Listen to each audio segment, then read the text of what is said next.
Bom, e a gente vai começar com uma imagem que mostra alívio e emoção de uma família. Vamos dar uma olhada só? São imagens do momento em que o montador de móveis Pablo pôde ter de volta a liberdade e reencontrar a família. Ele saiu ontem do presídio em São Gonçalo, no Rio de Janeiro, onde ele ficou preso injustamente por 10 dias. Ele foi apontado num álbum de fotos de suspeitos da polícia como sendo o autor de um roubo de uma carga de cigarro em fevereiro do ano passado. Só que ele não tinha passagem pela polícia, não havia nenhuma prova e mesmo assim ele foi preso. Só que no momento do roubo, o Pablo estava trabalhando a 46 quilômetros do local do crime. A gente fez aqui até uma arte, para quem não é do Rio de Janeiro entender. Ele estava trabalhando na Barra da Tijuca, que é um bairro da Zona Oeste. Ó, vou até levantar aqui.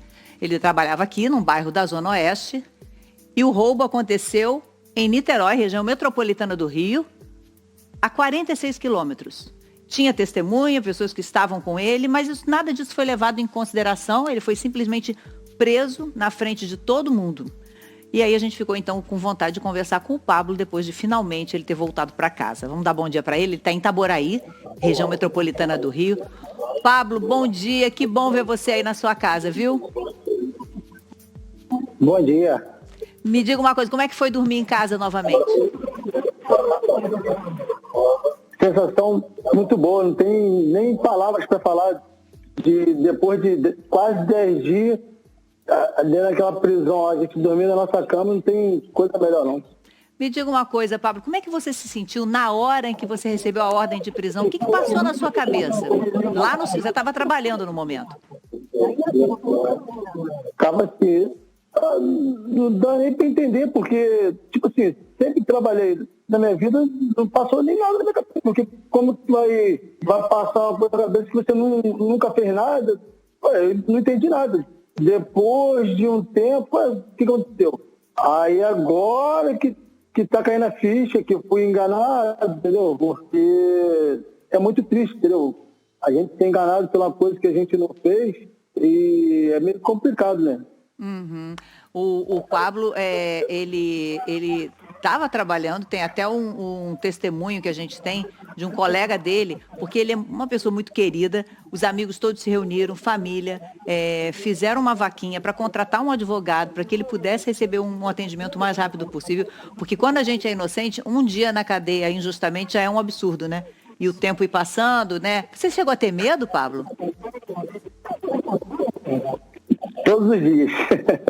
Todos os dias. O que eu mais tive foi medo. Medo.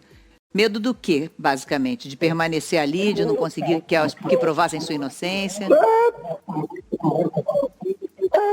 Fiquei com medo, porque, tipo assim, eu nunca passei por uma situação dessa, né? Você fica ali num cubículo ali, entre 4 paredes ali, uma grade na sua frente ali, você fica se sentindo indefeso de tudo, entendeu? Não tem nem palavras para falar. A gente tem até aqui, eu vou ler aqui no nosso telão, o pedido de prisão dele, o que constava. Então, é um texto longo, né? Mas que dizia assim, coloca aqui para mim, dizia assim, a possível continuidade da liberdade do indiciado poderá servir de instrumento para a prática de novas condutas delituosas. E aí continua, porque o acusado encontra-se mergulhado, se encontra em uma vida de crime, em especial os praticados contra o patrimônio. Quer dizer, o que dizia o seguinte, ele estava mergulhado numa vida de crime, só que ele não tinha nenhuma passagem pela polícia. Então, assim, a gente fica pensando em que momento essas coisas acontecem e com quantas outras pessoas isso também não acontece. Eu vou colocar aqui do seu lado, Pablo, para conversar com a gente, a advogada Dora Cavalcante. Ela é diretora da ONG Innocence Project Brasil, que atua para reverter exatamente esses erros judiciários, e ela já conseguiu tirar da cadeia muitas pessoas inocentes. Dora, eu queria que você tentasse explicar para a gente o que pode ter acontecido e se uma identificação por uma foto, sem nenhuma outra prova, pode realmente levar alguém para a cadeia. Bom dia Fátima, bom dia Negrali, bom dia Pablo, uma emoção ver a sua história. Bom dia. Fátima, na verdade, isso acontece muitas vezes, né? Porque o reconhecimento, esse reconhecimento feito por foto ou feito de maneira irregular, contra o que está previsto no Código de Processo Penal, ainda tem um peso muito grande no nosso sistema de justiça.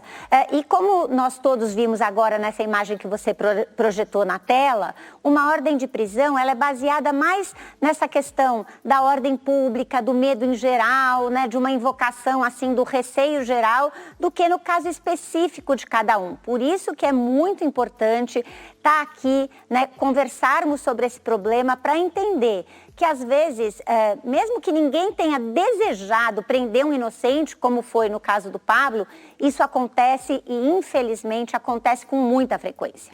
Agora, me diga uma coisa, como é feito esse processo de... Por exemplo, por que a foto do Pablo estava num livro de suspeitos se ele não tinha nenhuma passagem pela polícia? Essa é uma situação dramática.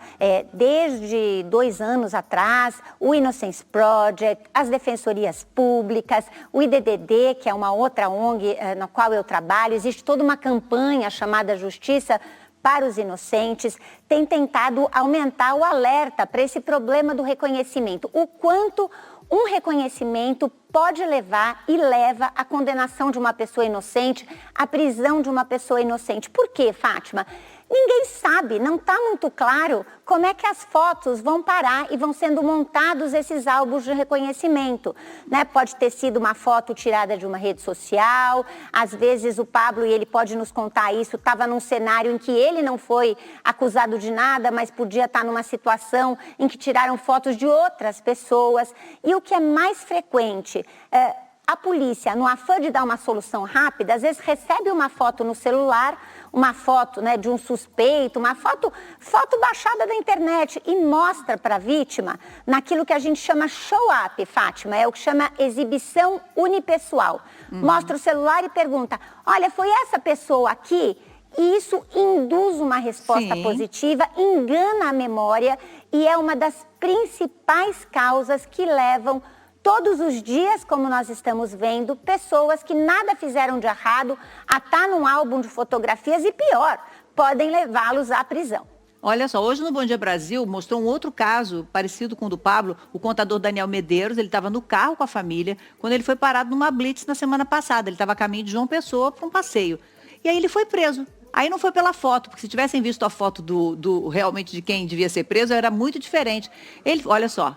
Ele foi preso porque havia um suposto mandado de prisão por ele ter participado num crime na Bahia. A família afirma que os dados do Daniel foram usados pelo criminoso que está foragido, que usou o nome dele. Então, agora a Polícia Civil conseguiu ver a foto do verdadeiro criminoso e não tem como confundir, né? Porque são pessoas muito diferentes, né? E aí comprovou que é uma pessoa bem diferente realmente do Daniel. Agora falta o quê? Falta a justiça anular a prisão do Daniel. Já são 11 dias que ele permanece preso injustamente. Quer dizer, não é a qualquer momento, né? Toda hora parece que tem alguém injustamente preso e a gente sabe que principalmente jovens negros são colocados muitas vezes nessa situação, né? E às vezes até a apresentação dessas fotos, você coloca várias pessoas muito diferentes e uma única pessoa com características semelhantes a que você descreveu, você vai lá e aponta aquela pessoa. Né? O que, por exemplo, agora o Pablo vai ter que continuar comparecendo às audiências, né? Ele é que vai ter que provar que ele é inocente, em vez de se provar, a justiça provar que ele é o culpado? O ônus da prova de inocência passa-se dele, é isso? Não, o ônus da prova ele é sempre da acusação, mas o que acontece que leva a esse problema gravíssimo, e por isso também no Brasil que nós temos tantos presos temporários, presos provisórios, é que às vezes as pessoas são condenadas com base em muito pouco.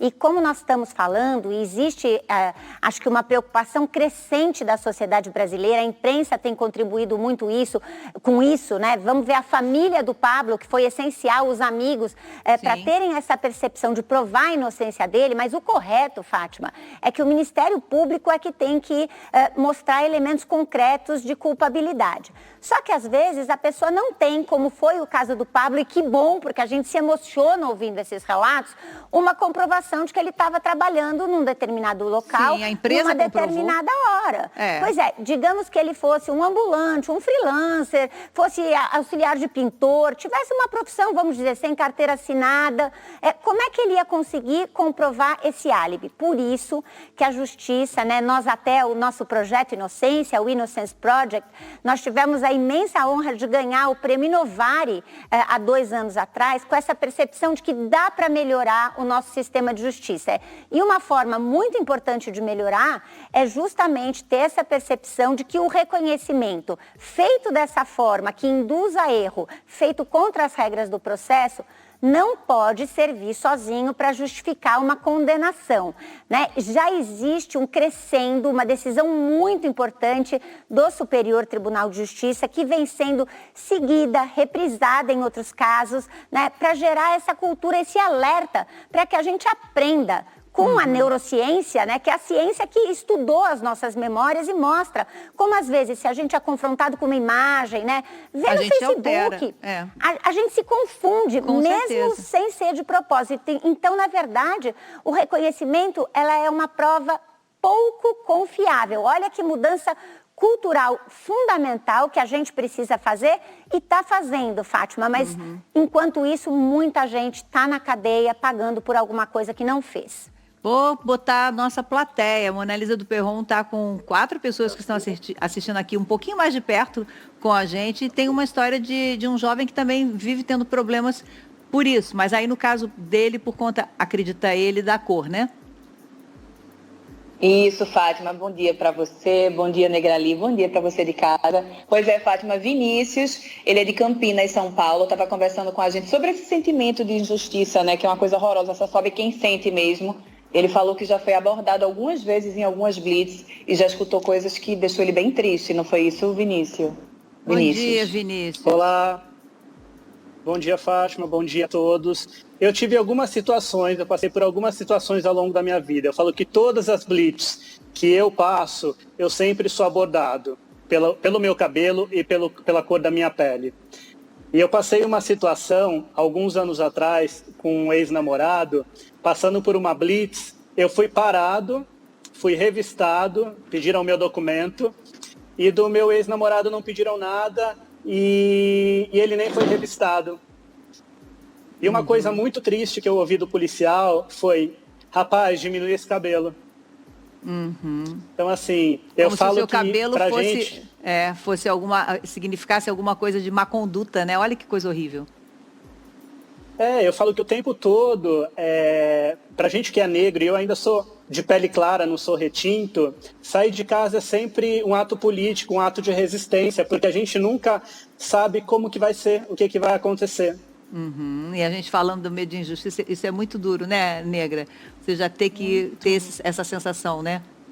Já, nossa, muitas vezes na minha vida. Está sendo observada, está sendo analisada, está sendo julgada de forma diferente de outras pessoas que têm aparência diferente da minha. Como era seu ex-namorado? Você esqueceu de falar. A gente já meio que sabe, né? Engraçado, porque meu ex-namorado era branco, o policial era branco, e é sempre, é uma constância isso, é uma constância. E esse sentimento muito de injustiça algo que dói muito, né, Vinícius? Você se sentir injustiçado, apontado, é horrível. Você imagina o caso desse rapaz que chegou aí para a cadeia por conta de algo. É algo que a gente não consegue conceber, né? É o tempo todo.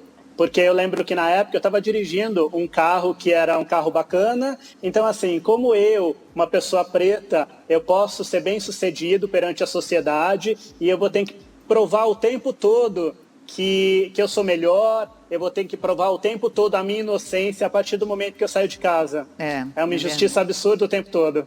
É verdade. Bom, daqui a pouquinho a gente volta então aí com a nossa plateia. Sobre o caso do Pablo, a Secretaria de Estado de Polícia Civil informou que o procedimento investigativo dele foi feito na gestão passada.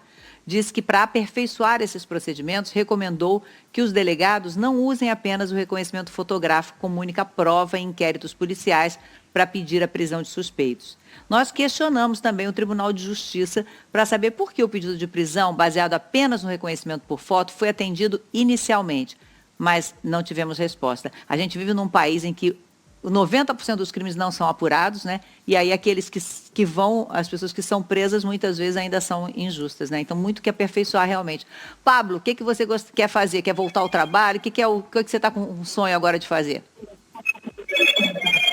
O que eu mais quero é poder voltar ao meu trabalho, que é o que eu mais gosto da minha vida, trabalhar e trazer meu assistente para dentro de casa, para o meu filho. Só isso que eu quero. E voltar com a dignidade, né? Porque é muito triste você ser julgado por uma coisa que você não fez. Então, só quero voltar e trabalhar normal.